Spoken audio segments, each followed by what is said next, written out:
책은 담은 동양 최고의 지혜를 담은 인생지침서라는 평가를 받습니다. 서양의 고전 탈무드와 쌍벽을 이룬다고도 하지요. 책은담의 뜻은 채소의 뿌리 이야기입니다.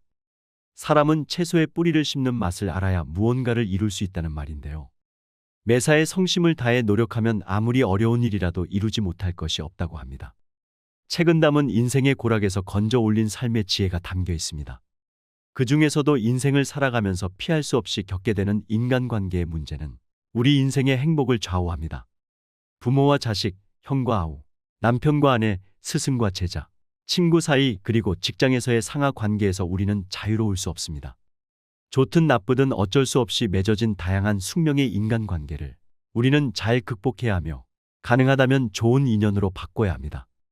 그것이 행복의 원천입니다. 하지만 분명 끊어내야 할 인연도 있기 마련이지요. 오늘은 책은담에서 말하는 인간관계의 지혜 10가지를 나누고 싶습니다. 상대방에게 잘 보이기 위해 혹은 원하는 것을 얻기 위해 의도적으로 거짓말을 하는 사람은 피해라.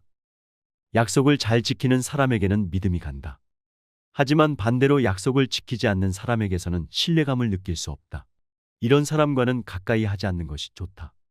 약속을 자주 어기고 신뢰할 수 없는 사람은 자신을 믿고 의지하는 사람들에게 실망감을 안겨준다. 이런 유형의 사람들은 자세히 들여다보면 행동과 말이 일치하지 않는다. 이들은 지키지 못할 약속을 하고 내뱉은 말을 지키지 않는 경우가 많다. 이러한 행동의 원인은 스스로를 돌아보는 힘이 부족하기 때문이다. 약속을 지키지 않는 것이 계속해서 반복되면 그건 핑계일 뿐이다. 그런 사람에게는 어떤 말도 통하지 않는다. 아무리 좋은 말로 설득해도 소용없다. 오히려 역효과만 날 뿐이다. 결국 모든 피해는 고스란히 상대방에게로 돌아간다. 그리고 그 화살이 다시 나에게로 돌아온다. 이처럼 약속을 잘 지키지 않는 사람은 주위의 사람들에게 좌절과 실망감을 안겨준다. 특히 가족이나 친구 등 가까운 사람일수록 배신감은 더욱 크다. 그렇게 되면 인간관계 자체가 흔들리게 된다. 따라서 무엇보다 중요한 것은 스스로와의 약속을 지키는 일이다. 내가 먼저 믿음직한 모습을 보여줘야 상대도 나를 믿고 따른다. 약속을 지키지 않는 사람들은 올바름의 기준이 불명확하여 일관성이 없거나 예측할 수 없는 행동을 할 수도 있다. 또한 이들은 일시적인 호감을 얻거나 영향력을 행사하기 위해 섣불리 약속을 하지만 실제 목표를 달성한 후에는 그 이익만 취하고 약속을 지키지 않는다. 이러한 유형의 행동은 이기적이고 교묘하며 시간이 지남에 따라 신뢰를 잃고 관계를 손상시킬 것이다. 근본적인 원인이 무엇이든 신뢰할 수 없는 사람과는 오랜 벗이 될 수 없다. 신뢰할 수 없는 사람은 다른 사람들에게 신뢰와 믿음을 주지 못한다. 이는 의사소통의 단절로 이어질 수 있으며 회복하기 어려울 것이다. 반드시 신뢰할 수 있는 사람들과 가까이 하고 약속을 자주 어기고 말을 함부로 하며 신뢰할 수 없는 사람을 멀리하라. 믿을 수 있는 사람과의 관계를 형성하는 것이 중요하다. 매사에 칭찬 없이 비판만 일삼는 사람을 멀리하라. 이런 사람들을 곁에 두면 당신도 덩달아 우울해지고 의기소침해질 수밖에 없다. 주변에서 일어나는 모든 일에 대해 비관적인 태도를 보이는 사람, 심지어 자신에게 일어난 좋은 일에도 기뻐하지 않는 사람이라면 피하는 것이 상책이다. 그들의 말은 당신에게 상처를 줄 것이다. 그들의 비판은 그저 비난을 위한 것이고 온화함과 따스함이 느껴지지 않는다. 공감을 바탕으로 하는 대화만이 서로를 성장하도록 도울 수 있다. 그러나 오로지 그 사람의 결점을 드러내는 목적으로만 지적이 이어진다면 상대방의 반발심을 일으키고 의욕을 잃게 하여 감정적으로 지치는 상황을 만들 것이다. 다른 사람의 장점이나 좋은 모습은 인정하지 못하고 결점과 단점만을 지적하는 사람은 피하라. 그것은 몸에 배인 습관이다. 이러한 사람과 가까이 하면 끊임없이 부정적인 평가를 받고 본인의 능력을 평가절하하게 될 것이다. 지나치게 비판적인 사람의 행동과 말은 무시해라. 그것은 가장 확실한 방법이다. 아예 상대를 하지 않는 것이다. 어차피 말해봤자 소용없다는 사실을 깨닫게 되면 자연스럽게 행동이 바뀔 것이다. 우리는 다른 사람의 좋은 점을 보고 필요할 때 도움이 되기 위해 노력해야 한다. 이것은 관계를 개선할 뿐만 아니라 사람들이 자신의 가치를 느끼고 최선을 다할 수 있는 이유가 된다.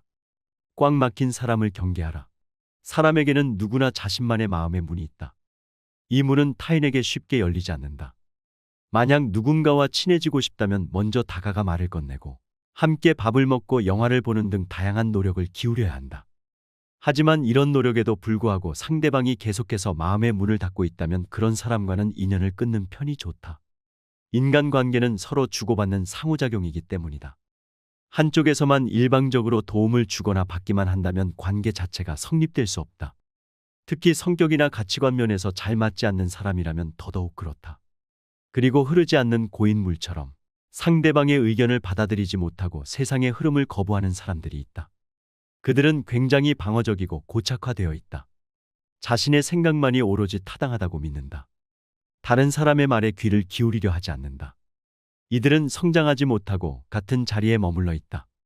바람에 몸을 맡기지 않는 나무처럼 흐름에 순응하지 못한다. 구름으로 빛을 가리듯 마음을 숨긴다.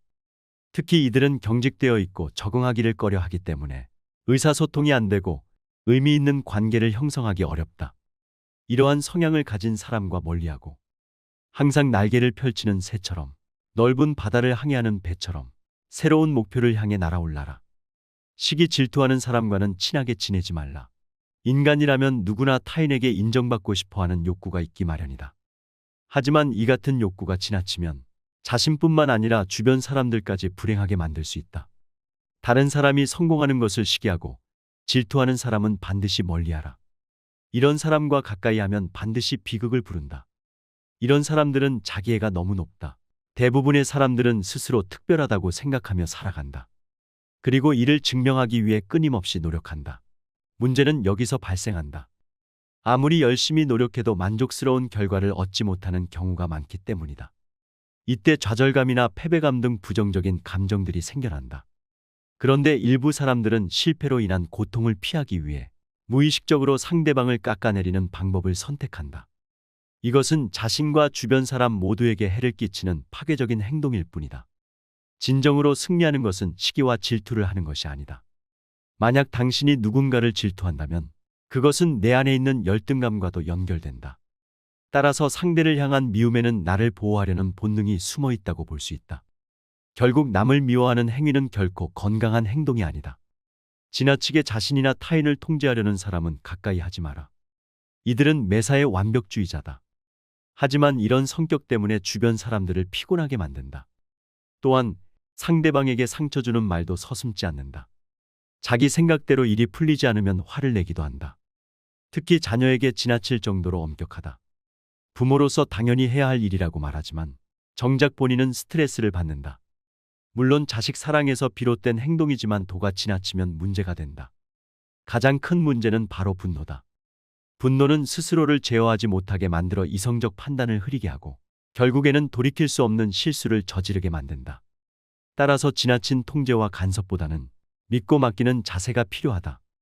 자신의 기대와 욕구를 다른 사람에게 강요하는 것은 통제당하는 사람들에게 분노와 좌절감을 불러일으킬 것이다. 일반적으로 보면 지나친 통제욕을 가진 사람일수록 자존감이 낮은 경우가 많다. 그래서 어떻게든 남을 통제함으로써 자신의 가치를 높이려고 애쓴다. 이렇게 강압적인 태도를 보이는 사람들은 멀리하기 마련이다. 결국엔 혼자 고립되고 마는 것이다. 따라서 당신이 만약 주위 사람들로부터 늘 지적당하고 비난받는 편이라면 혹시 본인에게도 원인이 있는 것은 아닌지 한 번쯤 생각해 볼 필요가 있다. 무례한 사람들을 조심해야 한다. 무례한 행동을 하는 사람은 우리의 일상생활을 불편하게 만들 뿐만 아니라 우리의 건강에도 해를 끼칠 수 있다. 타인의 마음이나 개인의 사생활을 전혀 살피지 않는 무례한 사람을 조심하라. 이러한 유형의 사람은 자신의 행동이 주변 사람들에게 어떤 영향을 미치는지에 대한 공감 능력이나 이해가 부족한 경우가 많다. 주변 사람들의 평안함보다 자신만을 우선시하는 이기적인 사람들을 피하라. 서로를 존중하며 조화롭게 살아가라. 서로에게 숨 쉴 공간을 주는 것은 중요하다. 그래야 더 아름다운 인간관계를 만들어갈 수 있다. 자기중심적인 사람과는 가급적 멀리하는 것이 좋다. 이런 사람들을 곁에 두면 자신도 모르게 물들게 된다. 물론 모든 사람에게 배울 점이 있는 것처럼 타인의 장점을 보고 배우는 자세는 필요하다. 하지만 내 인생에서 굳이 그런 사람까지 만날 필요는 없다. 따라서 주변에 이기적인 사람이 있다면 관계를 정리하거나 거리를 두는 것이 현명하다. 자기만 생각하고 남의 필요는 무시하는 자는 자신의 욕망만을 채우고 다른 이의 영혼을 어둠으로 뒤덮을 것이다. 이런 사람과는 친구로 지내지 않는 것이 좋다.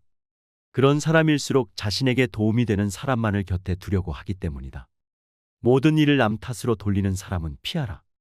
이들은 자신에게 문제가 있다는 사실을 전혀 인정하지 않는다. 오히려 타인이나 환경 등 외부 요인 때문에 피해를 봤다고 생각한다. 그런 사람만큼 무책임한 사람도 없다. 특히 당신보다 지위가 높거나 권력을 가진 사람일수록 더더욱 조심해야 한다. 매사에 불평불만이 가득한 사람이라면 한 번쯤 의심해 볼 필요가 있다. 어떤 일이 벌어졌을 때 이를 인정하고 사과할 줄 아는 사람을 만나라. 항상 부정적인 말만 늘어놓는 사람을 피하라. 긍정적인 사고방식이야말로 삶을 살아가는 데 있어 꼭 필요한 요소라 할 수 있다. 평소에는 별 문제가 없다가도 누군가 조금이라도 거슬리는 행동을 하면 금세 짜증을 내는 사람들은 당신에게 좋은 영향을 주지 못한다. 기분이 좋지 않을 때는 시도 때도 없이 화풀이를 해대다. 정작 본인에게는 한없이 관대한 사람은 발전하지 못한다. 긍정적인 생각, 행복한 감정 등은 전염성이 강하기 때문에 주변 사람들까지 기분 좋게 만들어준다. 하지만 매사에 불평불만을 늘어놓는 사람 곁에 있으면 덩달아 우울해지고 무기력해지기 마련이다. 따라서 되도록이면 부정적인 사고방식을 가진 사람과는 거리를 두는 편이 좋다. 그들의 자격지심과 불평불만은 다른 사람들의 가치를 인정하지 못하게 한다. 진정한 아름다움은 완벽한 것에 있는 것이 아니라 넓은 이해심과 베푸는 사랑, 그리고 친절과 은혜에 있는 것이다. 배은망덕한 사람은 멀리하라. 이들은 자신에게 잘해주는 사람에게는 고마움을 느끼지 못하고 자신에게 조금이라도 피해를 주는 사람에겐 칼같이 대한다. 이런 사람과는 가까이 하지 않는 게 좋다. 평소엔 연락도 없다가 필요할 때만 연락하는 사람, 평소에 나를 뒷전으로 두는 사람, 내가 힘들 때 외면하는 사람 등 이런 사람들은 절대 곁에 두지 말라. 고마움을 당연하게 여기고 감사를 표현하지 않는 사람은 주변 사람들에게 부정적인 영향을 미칠 뿐이다. 누군가 나에게 호의를 베풀었을 때 이를 당연하게 여기고 고마워하지 않는다면 이는 결코 좋은 관계로 발전할 수 없다. 반면 작은 친절에도 감사함을 느끼고 표현하는 사람이라면 분명 주변으로부터 인정받고 사랑받는 사람이 될 것이다. 여러분은 요즘 어디에 마음을 많이 쓰고 있나요? 마음 쓸 때를 줄여야 한다면 저는 인간관계를 택하고 싶습니다. 우리는 누구나 인간관계에 마음을 쓰고 삽니다. 혼자 사는 삶을 좋아하는 사람도 인간관계에 집착하다가 마음이 힘들어진 경험이 하나쯤은 있을 것입니다. 책은담에서 말하는 인간관계의 지혜를 터득하면 힘들게 쓰고 있는 마음을 줄이는 것도, 내가 할 수 있는 일을 선택해서 그 일에 더 집중하는 것도 가능해질 것입니다. 삶의 여정에는 항상 선택의 순간이 옵니다. 저 종이는 향을 가까이 하여 향기가 나고 저 새끼줄은 생선을 꿰어 비린내가 나는 것처럼 사람은 조금씩 물들어 그것을 익힌다고 합니다. 인간관계는 누구에게 늘 어렵지만 내가 좋은 사람이 되면 어진 마음 자체가 따스한 체온이 되어 내 곁에 사람에게 전해질 것입니다. 이상으로 인생철학이었습니다. 철학이 있는 당신의 삶을 응원합니다.